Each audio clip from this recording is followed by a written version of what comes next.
Hello, मैं हूं हरप्रीत। आज हम बात करेंगे कुछ सेंसरी बिहेवियर्स के बारे में।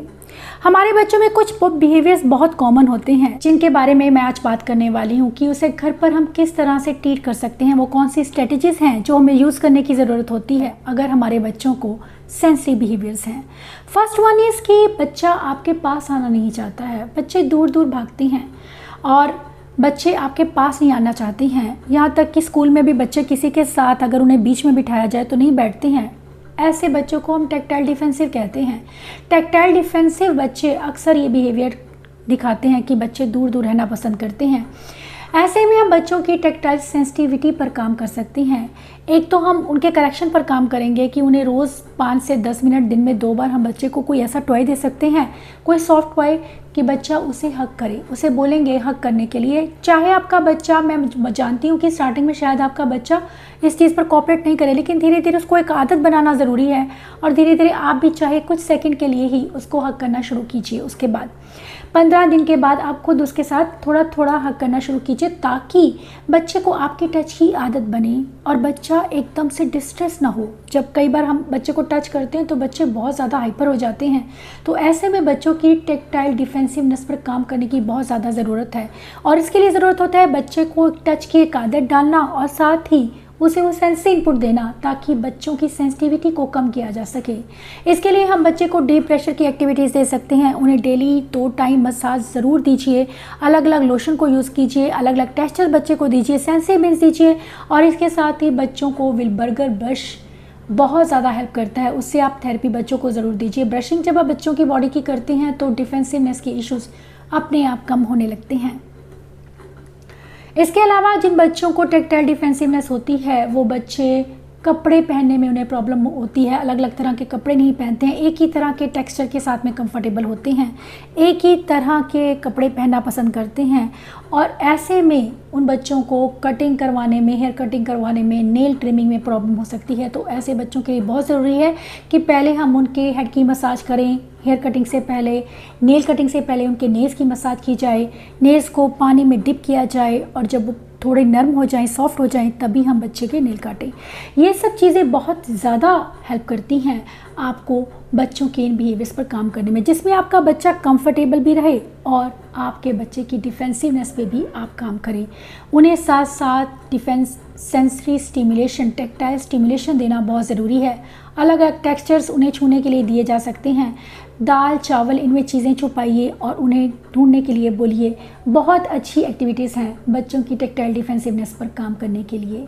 इसके अलावा उन्हें डीप प्रेशर की एक्टिविटीज़ दी जा सकती हैं जिससे कि बच्चे काफ़ी शांत होते हैं, उनकी हाइपर एक्टिविटी कम होती है और सेंसिटिविटी को कम किया जा सकता है। इसके अलावा कुछ बच्चों को ओरल मोटर को लेकर भी इश्यूज़ होते हैं, पिकी ईटर होते हैं खाने में। ऐसे बच्चों के लिए हमें क्या करना है? ऐसे बच्चों को कई बार टैक्टाइल इश्यूज़ होते हैं कि बच्चे टेक्सचर से बच्चों को प्रॉब्लम होती है, कुछ बच्चों को टेस्ट से प्रॉब्लम होती है या कुछ बच्चों को स्मेल से प्रॉब्लम होती है। तो इस वजह से भी बच्चे कई बार खाना नहीं खाना चाहते हैं और एक ही तरह का खाना खाते हैं, जिस वजह से बच्चों को वो प्रॉपर न्यूट्रिएंट्स नहीं मिलते हैं जो उनकी ग्रोथ के लिए बहुत ज़रूरी होते हैं। तो ऐसे में बच्चों को हर तरह का खाना निरंतर देने की कोशिश करते रहना बहुत ज़रूरी है। ये नहीं कि बच्चे ने आज नहीं खाया तो वो कभी नहीं खाएगा। हमें रोज़ वैरायटी देना ज़रूरी है बच्चे को। अगर फ्रूट्स नहीं खाता फिर भी आप उसके सामने रखते रहिए कि कभी बच्चा आपको देखकर खाए। ये एक बहुत ज़रूरी चीज़ होती है क्योंकि बच्चे कई बार आपको देखकर या औरों को देखकर खाना शुरू कर देते हैं जो चीज़ें वो नहीं खाना चाहते हैं। इसके अलावा बच्चों की सेंसिटिविटी को कम करने के लिए आप मस्टर्ड ऑयल के साथ में बच्चे की मुंह की मसाज कीजिए। बच्चे को वाइब्रेशन देना बहुत ज़रूरी है खाने से पहले। उसके भी ओरल सिस्टम को अवेकन करने के लिए बहुत ज़रूरी है कि आप उसको टैप करें, या फिर बच्चे को लेमन या आइस दी जा सकती है खाने से पहले, जिससे बच्चों की सेंसिटिविटी काफ़ी कम होती है और बच्चे कोई भी टेक्सचर खा लेते हैं। इसके अलावा बच्चों को सेंसरी इनपुट देना, उनके ओरल मोटर सिस्टम कुछ बच्चों का वीक होता है जिसकी वजह से बच्चे च्यू नहीं करते हैं। ऐसे में बच्चों को आप च्यू ट्यूब दे सकते हैं ताकि बच्चों में जो वीकनेस है मसल्स की वो ठीक हो सके, बच्चों को सेंसरी इनपुट मिल सके और बच्चे खाना खा सकें। तो ये एक चीज़, क्योंकि बच्चे ओरल मोटर सिस्टम को यूज़ करना ही नहीं जानते हैं। जब बच्चे च्यू ट्यूब आप बच्चों को देते हैं तो बच्चे समझ पाते हैं कि मुझे किस तरह से च्यू करना है। इसके अलावा आप बच्चे को खुद मॉडलिंग करके दिखा सकते हैं कि उसे किस तरह से खाने को च्यू करना है। आप चाहें तो मिरर ले सकते हैं, मिरर में उसे दिखाइए कि किस तरह से उसे खाने को च्यू करना है। ये चीज़ें बहुत हेल्प करती हैं बच्चों में इन बिहेवियर्स को कम करने में। कुछ बच्चों को साउंड को लेकर बहुत प्रॉब्लम होती है। बच्चे थोड़ी सी आवाज़ से बहुत ज़्यादा हाइपर हो जाते हैं। किसी कहीं से भी कोई तेज़ आवाज़, आपने मिक्सर ग्राइंडर ऑन किया है या कुकर की विसल से या फिर किसी बच्चे के रोने की आवाज़ से या इवन की फायरवर्क्स क्रैकर्स की आवाज़ से बच्चों को बहुत इश्यूज़ होते हैं। स्पेशली दिवाली के आसपास कुछ बच्चों के लिए बहुत मुश्किल होती है, क्योंकि उस टाइम पर बच्चों को लाउड जो साउंड है, जो एक सडन साउंड आती है, वो बच्चों को काफ़ी इरिटेट करती है और उससे बच्चे काफ़ी हाइपर होते हैं और कई बार खुद को भी मारते हैं। ऐसे में हमें बच्चों की सेंसिटिविटी पर काम करने की ज़रूरत है ताकि बच्चे डिफरेंट सिचुएशन में खुद से कोप करना सीख पाएँ। हमें बच्चों की सेंसिटिविटी पर काम करना है, साथ ही हमें उसको एक शांत माहौल देना बहुत ज़रूरी है स्टार्टिंग में, क्योंकि आपके बच्चे के बिहेवियर अगर इश्यूज़ बहुत ज़्यादा सीवियर हैं तब हमें उन्हें एक शांत माहौल देने की ज़रूरत है। कि बच्चे को हेडफोन दिया जा सकता है उसे कोप करने के लिए, लेकिन धीरे धीरे आप बच्चे को सेंसरी शेकर्स बनाकर दे सकते हैं। अलग अलग म्यूज़िकल टॉयस उनके साथ यूज़ कीजिए ताकि बच्चों को डिफरेंट साउंड्स को सुनने की आदत बन सके। एक आदत बनाना उनके कानों को बहुत ज़रूरी है। ठीक उसी तरह से जिस तरह के कि बच्चे के मुंह को खाने के लिए उनको च्यू करने की आदत बनाना ज़रूरी है, उसी तरह से जिन बच्चों को ऑडिटरी इश्यूज़ हैं उन बच्चों को सुनने की आदत बनाना ज़रूरी है ताकि कल बच्चे इन चीज़ों के साथ में किसी भी तरह के शोर के साथ में कोप कर पाएँ। उन्हें डेली सुनने के लिए सेंसरी शेकर्स बनाइए, आप उन्हें सुनने के लिए दीजिए। आप स्टार्टिंग में ऐसी चीज़ें रखिए जिनकी साउंड बहुत कम होती है, जैसे कि राइस हैं या फिर कुछ ऐसी पेपर्स हैं या फिर मैच स्टिक्स हैं। इन सब चीज़ों की साउंड बहुत कम होती है। इससे स्टार्ट कीजिए, धीरे धीरे आप उस प्रोसीड कीजिए। कुछ ऐसी साउंड के साथ में मिक्स करते जाइए कि सिक्कों जैसे कॉइन्स की आवाज़ बीच में लेना या फिर दाल की आवाज़ लेना या चने की आवाज़ को धीरे धीरे ऐड करना बहुत ज़रूरी है ताकि बच्चों की सेंसिटिविटी को कम किया जा सके। कोशिश कीजिए कि आप धीरे धीरे हेडफोन को बच्चे के शेड्यूल से निकाल दें ताकि आपका बच्चा बिना हेडफोन के भी डिफरेंट साउंड के साथ में कोप करना सीख पाए। इसके अलावा कुछ बच्चों को सेंसरी अवॉइडिंग बिहेवियर्स इतने ज़्यादा होते हैं कि बच्चे पार्क में जाना पसंद नहीं करते हैं। उन्हें स्विंग से बहुत डर लगता है। ग्रेविटेशनल इनसिक्योरिटी के इश्यूज बहुत ज़्यादा होते हैं। इसकी वजह से वो कोई फिजिकल एक्टिविटी नहीं करना चाहते हैं। तो ऐसे में उन्हें मूवमेंट एक्टिविटीज़ कैसे करवाई जाएं? उनके लिए बहुत ज़रूरी है कि आप बच्चे को वाइब्रेशन दें। वाइब्रेशन से बच्चों को वो प्रोप्रोसेप्टिव इनपुट मिलता है जो बच्चों को शांत रखता है और उसके साथ ही बच्चों को मूवमेंट थेरेपी देना बहुत ज़रूरी है। मूवमेंट थेरेपी से मेरा मतलब है कि उनकी इनसिक्योरिटी पे काम करना। जैसे कि बच्चे को आप अगर स्विंग पर बिठा रहे हैं, बच्चा आपका स्विंग से डर रहा है, तो मेक श्योर कि उसके पैर ज़मीन पर लगे हों, क्योंकि बच्चों को ग्रेविटेशनल इनसिक्योरिटी के इश्यूज होते हैं और बच्चे इस बात से डरते हैं कि मैं गिर जाऊंगा। उनको एक सपोर्ट देकर खड़े रहना और उन्हें धीरे धीरे करके झूला देना, स्विंग करना बहुत ही अच्छी थेरेपी है। लीनियर डायरेक्शन में धीरे धीरे से झूला दीजिए और उसे पकड़ के रखिए। इससे बच्चों में वो डर कम होने लगता है जो अक्सर बच्चों में होता है। इसके साथ ही बच्चों के हम सब राइट्स नहीं ट्राई करेंगे, हम कुछ राइट्स बच्चे को देंगे और वो पूरी अपनी सपोर्ट के साथ में अपने सुपरविजन में, ताकि हमारा बच्चा चीज़ों से घबराए नहीं। कई बार बच्चों के बिहेवियर बहुत अनप्रिडिक्टेबल होते हैं। किसी चीज़ के साथ वो किस तरह से इंटरेक्ट करेंगे वो नहीं जानते हैं। हमें बच्चों को ये सब चीज़ें सिखाना बहुत ज़रूरी है और स्टार्टिंग में उनके साथ रहना ज़रूरी है। अगर स्पेशली आपका बच्चा झूले से, स्विंग से या इन चीज़ों साइड से डरता है। इसके अलावा कुछ बच्चे मैसी नहीं होना चाहते। कुछ भी चीज़ अपने हाथ पर लग जाए तो उसे पसंद नहीं करते हैं और लगातार रोते चिल्लाते हैं। फिंगर पेंटिंग नहीं करना चाहते हैं, गम से उन्हें प्रॉब्लम होती है। ये चीज़ें भी टैक्टाइल डिफेंसिवनेस को शो करती हैं। ऐसे में बच्चों को अलग अलग तरह के सेंसिटिव बिन्स दिए जा सकते हैं। बच्चों की सेंसिटिविटी को कम करने के लिए उन्हें मसाज दी जा सकती है, वाइब्रेशन दिया जा सकता है। इससे भी बच्चों में ये बिहेवियर टैक्टाइल डिफेंसिवनेस कम होती है।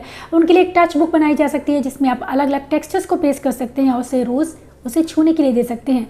दिन में 2 बार अगर आप बच्चों को ये टच थेरेपी देते हैं, उनको टच करवाना, अलग अलग चीज़ों के टच देना बच्चों को बहुत ज़रूरी है।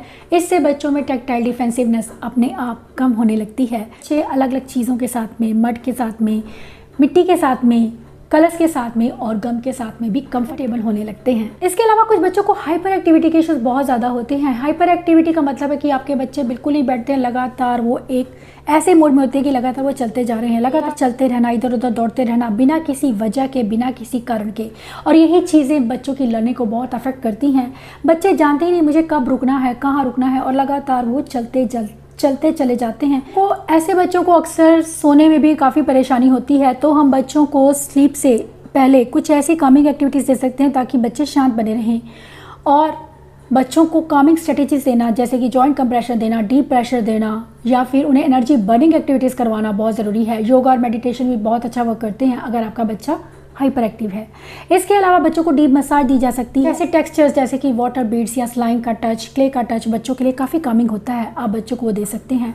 इसके अलावा जिन बच्चों को रात को सोने में प्रॉब्लम होती है उन्हें रात में कामिंग एक्टिविटीज़ देना बहुत ज़रूरी है। ऐसे बच्चों के साथ में रात को हैवी एक्टिविटीज़ आप अवॉइड करेंगे और बच्चे को कलरिंग या फिर रीडिंग जैसी सिंपल कामिंग एक्टिविटीज़ देंगे ताकि आपके बच्चे आराम से सो सकें।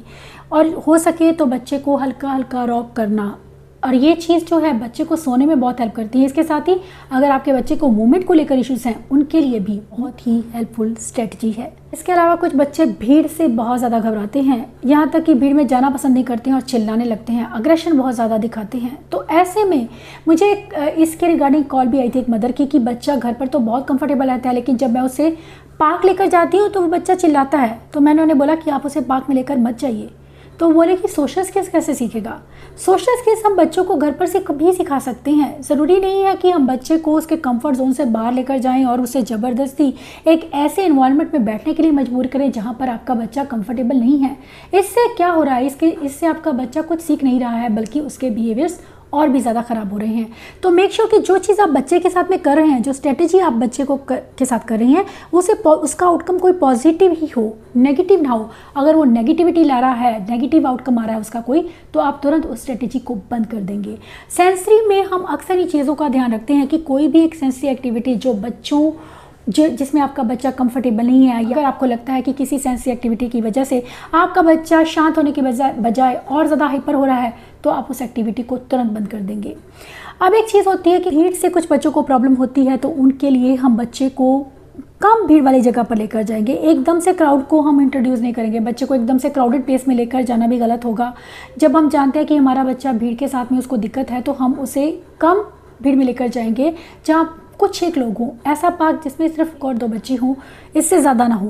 धीरे धीरे हम उसको, जैसे जैसे आपके बच्चा दूसरों के साथ कोप करना शुरू कर देता है, उसे इंटरेक्शन करना सिखाइए, दूसरों से बातें करना सिखाइए, ताकि वो दूसरों से डरे नहीं, उनके साथ बातें करे, उनके साथ कंफर्टेबल हो। तो धीरे धीरे बच्चे इस तरह से लोगों के साथ में इंटरेक्ट करना जब सीख लेते हैं, तो वो लोगों से डरते नहीं हैं, भीड़ से डरना कम कर देते हैं। उनकी सेंसिटिविटी जो होती है वो कम होने लगती है और बच्चे दूसरों के साथ में कंफर्टेबल हो जाते हैं।